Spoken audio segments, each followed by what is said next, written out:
Et je suis accompagné de nouvelles personnes. Et oui, avant de les présenter, je devais préciser, parce qu'on a eu des invités juste avant, ils ont oublié de dire qu'ils avaient un événement où ils présentaient Boris Lehman, un cinéaste, et donc c'est le 24 avril, et ils n'ont pas précisé que c'était à Pythagore. Donc voilà. Donc si jamais ça vous a intéressé, ce cinéaste, eh bien, il sera là et il présentera ses courts-métrages le 24 avril au Pythagore. Et donc je suis maintenant accompagné des superbes Justine et Louise, et également de Margot et Clara.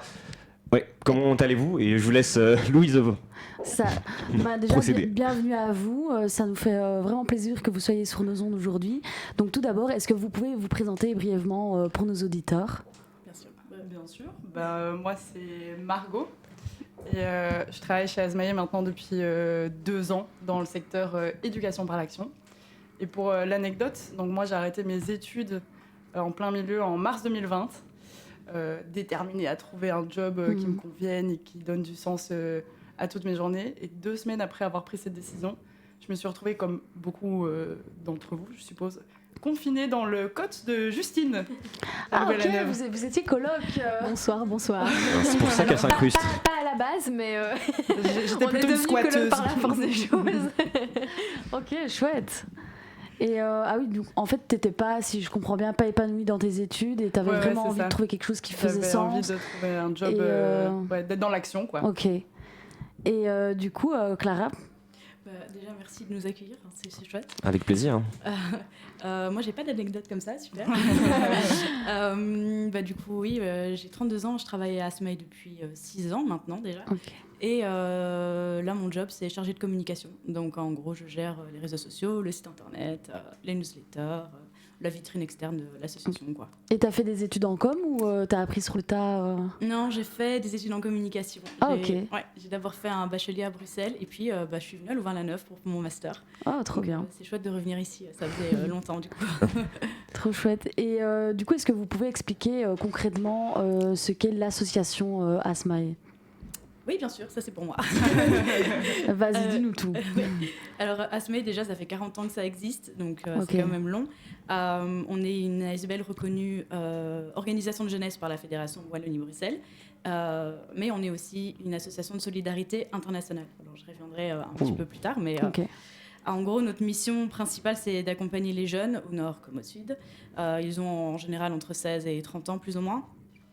Et on les accompagne à travers diverses activités pour qu'ils renforcent leurs capacités et leurs compétences et qu'ils deviennent ainsi des acteurs et actrices de changement. En gros, qu'est-ce que ça veut dire?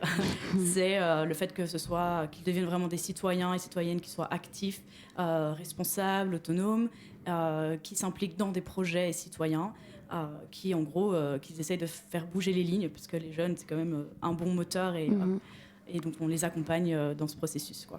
Et tu disais c'était entre 16 et 30 ans, mais est-ce qu'il y a des gens plus âgés, voire même aussi plus jeunes, ou c'était juste une tranche comme ça Alors c'est juste une tranche parce qu'on est organisation de jeunesse, donc officiellement c'est ça, mais c'est vrai qu'il nous arrive d'avoir des volontaires qui sont beaucoup plus âgés et qui sont en fait avec nous depuis parfois 30 ans. On a vraiment des gens qui sont là depuis super longtemps. Et du coup, vous travaillez selon 3 grands axes. Est-ce que vous pouvez expliquer ces 3 axes? Oui, bien sûr.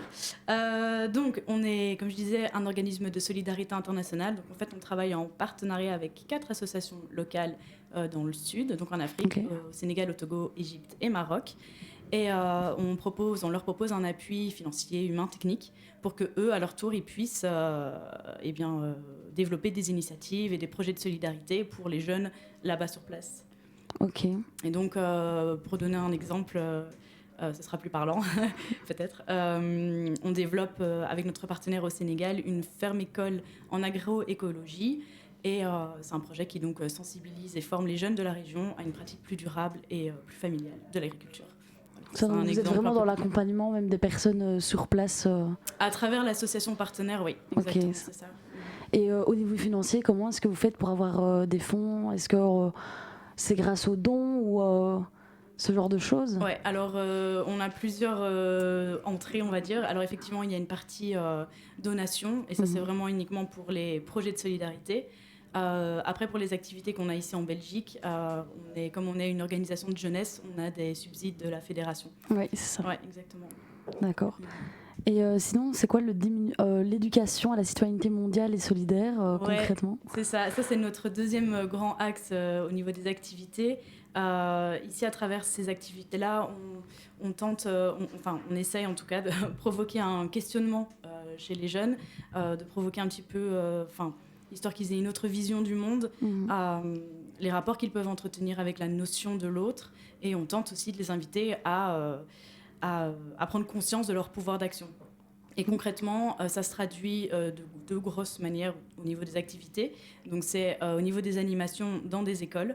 Et donc nos animateurs et animatrices vont là-bas et font des animations qui abordent des thématiques comme les inégalités mondiales, les rapports nord-sud, l'immigration, le genre, l'environnement et l'interculturalité, en lien avec nos partenaires évidemment. Donc ça principalement dans des écoles secondaires alors secondaires exactement, ouais. On est aussi des organismes comme des maisons de jeunes et donc le secteur un peu plus associatif on va dire. Et notre deuxième manière de faire ça, c'est aussi dans la continuité des formations. On propose aux jeunes de participer à ce qu'on appelle des projets de rencontres interculturelles. Et donc, en fait, c'est un séjour immersif au sein du pays partenaire. Donc, les groupes scolaires, d'abord, ils sont formés en amont, histoire de préparer au voyage. Et une fois sur place, ils rencontrent les volontaires de l'association partenaire. Et ils vivent ensemble, ils mangent ensemble, ils cuisinent ensemble, ils font plein de choses. Ils font tout, d'ailleurs. Et ça permet de créer des liens. Enfin, ces fédérateurs, ils sont confrontés à d'autres réalités que celles qu'ils connaissent ici. Et ils contribuent aussi au développement du projet de solidarité. Et sur une année, par exemple, vous avez plusieurs voyages alors ? Oui, exactement. On a plusieurs groupes qu'on accompagne. Là, cette année, on est quand même à 6 projets en tout, avec 6 écoles. Donc c'est un projet qui se fait sur toute l'année, bien intensif. Voilà, oui, c'est ça, c'est sur l'année scolaire, donc ça commence en septembre et ils partent généralement soit à Carnaval, soit à Pâques pendant les vacances. Ah oui, ok. Et pour ceux qui sont intéressés et qui veulent rejoindre l'association, comment se passent les inscriptions ? Est-ce que ça doit se faire du coup en été pour qu'ils soient prêts pour l'année qui arrive ou les gens peuvent intégrer l'association un peu quand ils veulent, entre guillemets ? Il y a beaucoup de négociations chez nous. Donc, c'est-à-dire que c'est vrai que c'est plus facile pour nous. Enfin, c'est comme ça qu'en tout cas, on fonctionne avec les écoles. Donc là, c'est très clair le calendrier. Et il nous arrive que d'autres groupes, parce que ça se passe toujours par groupe, en fait. Sinon, c'est beaucoup de démarches. Et donc, effectivement, il y a des groupes qui peuvent il y a une personne qui est déjà dans Asmaïe, il voudrait partir, il constitue son propre groupe, et puis on avance comme ça, et finalement, ils partent, mais... Voilà, c'est vrai qu'on travaille plus avec les écoles. Ok. Sinon, au niveau événementiel, comment ça se passe ? Oui, ça c'est notre troisième grand axe, effectivement. Et là, on vise d'autres compétences, plus d'autonomisation, d'organisation, de responsabilisation surtout. Et donc, en fait, on vient avec nos équipes de volontaires en appui à la bonne gestion d'événements socioculturels en Belgique, autrement dit des festivals. Pour la plupart, c'est ça. Donc, principalement, ce sont des festivals. Ouais, grandement, oui. Est-ce que tu sais nous en dire plus ? Par exemple, sur cette année, quel genre de festival vous avez pu animer, etc. Enfin, sur quel genre de festival vous étiez ? Là, en vrai, cette année, on n'en a pas encore fait beaucoup parce que la grosse saison, du coup, c'est en été. Mais on a un gros planning. Donc, comme on a dit, c'est principalement sur des festivals, donc des gros festivals. On a aussi des tout petits événements. Enfin, là, plus tard, de toute façon, je vais vous faire le petit calendrier parce que c'est aussi le but. Mais par exemple, on s'occupe, en termes de gros festivals, on a Couleur Café, La Semo et Dour. Ah oui. Sinon, on a des plus petits festivals ou des plus petits événements. On vient à Louvain-la-Neuve là, dans 3 semaines pour l'événement de la jonglerie, du cirque cocotte. Oui. Les midi minuit. Et puis sinon, on a le festival Jam in Jet en mai qui est au parc de Jet. C'est un festival gratuit de 2 jours. Et voilà, et on a plein de petits événements comme ça. Mais c'est plus la grande saison, c'est mai-août, quoi. Et c'est un festival de quoi ? J'ai pas bien encore entendu. Festival de Jet ? Oui, le Jet. C'est un petit festival familial qui a lieu tous les ans en mai. Voilà. Ok, ça va, super. Ouais. Et on n'a plus beaucoup de temps malheureusement, mais justement, tu peux terminer sur le calendrier. Pas de souci. Du coup, en termes de calendrier, on vient dans 3 semaines, le 19 avril, pour les midi-minuit de la jonglerie avec le cirque cocotte. Donc ce sera aussi l'occasion du coup pour ceux qui nous écoutent de nous rencontrer en vrai, parce qu'on sera là. Sinon on a le Jam in Jet le 19 et 20 mai.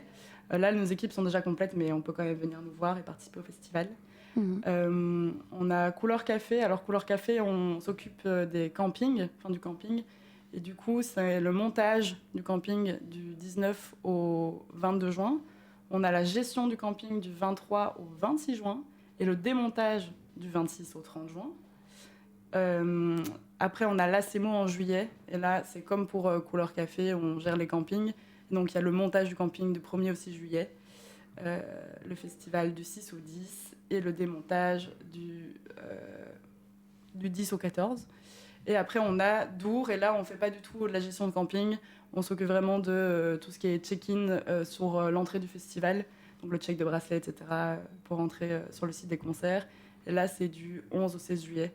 Et donc, ça veut dire aussi, vu le calendrier, qu'une personne qui voudrait faire Dour ne peut pas venir, ne peut pas s'inscrire pour le démontage de la CMO parce qu'on ne peut pas être à 2 endroits en même temps. Ouais.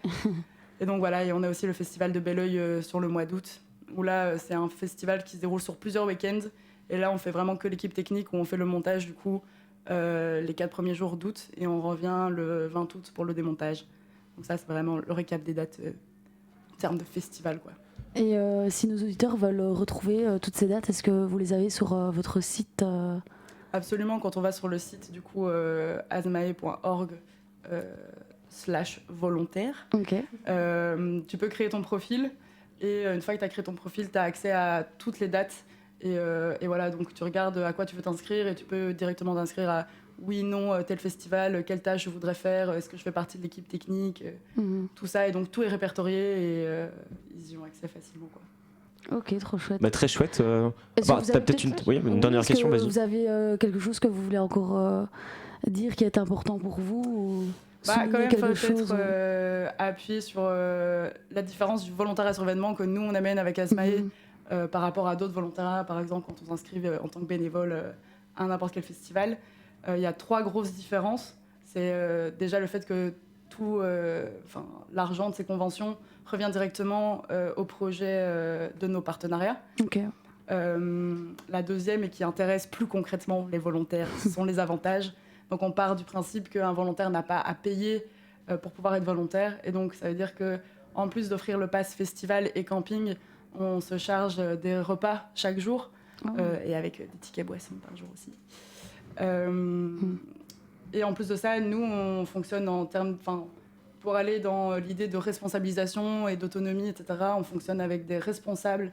Et donc ça veut dire qu'on sélectionne... la sélection se fait naturellement parce que ce sont des volontaires qu'on a déjà rencontrés, qui sont hyper déterminés et hyper motivés. Donc on leur propose le rôle de responsable. On les forme pendant l'année. Là, cette année, on fait notre premier week-end de formation avec les responsables de l'été. Et une fois qu'ils sont formés, en fait, ils vont gérer leur propre équipe. Donc ils auront eu des formations sur la gestion d'équipe, sur la CNV, sur les premiers gestes de sécurité, etc. Et voilà, ça leur permet de gérer leurs équipes sur le terrain. Et moi, ça me permet de ne pas avoir 150 personnes qui me téléphonent toutes les minutes pour me poser des questions, quoi. T'as encore une dernière... Non, mais je trouve ça vraiment chouette parce que ça permet d'allier l'amusement et le fait aussi d'être actif pour une bonne cause. Et ce que je retiens aussi de tout ça, c'est que j'ai l'impression que quiconque qui partage les valeurs de l'association peut intégrer l'asso s'il est motivé, et surtout il sait qu'il pourra être soutenu et bien formé via toutes vos formations, etc. Donc Il y a de la place pour c'est tout le vraiment monde. un chouette projet, je connaissais pas, et du coup Bah oui, c'est très chouette. C'est marrant parce que justement les artistes, les invités qu'on avait juste avant, ils parlaient de bouger un peu les lignes au niveau artistique, et vous c'est un peu bouger les lignes, on va dire, au niveau de l'engagement, du bénévolat. Du coup c'est très chouette. Du coup, merci beaucoup à vous d'être là. C'est passé vite. Oui, c'est passé vite, malheureusement on a à chaque fois très peu de temps, Mais du coup, je le rappelle, vous pouvez retrouver Asmae sur leur site internet, du coup, asmae.org/volontariat. Sinon, vous avez également un Instagram, une page Facebook, donc allez check tout ça, ça mérite le détour. Ah, elle est forte, je suis toujours ébloui par ses talents d'intervieweuse. Oula, ça sature. Du coup, je vous laisse le choix, soit je mets une musique de rap ou une musique de rock. Vous pouvez choisir si vous avez... Je laisse la place aux Soit invités. Niska ou The Offspring. Vous êtes plutôt... Vous êtes plutôt rock? Bah ok, Ouais, ça sera The Offspring. The Offspring, c'est tout de suite.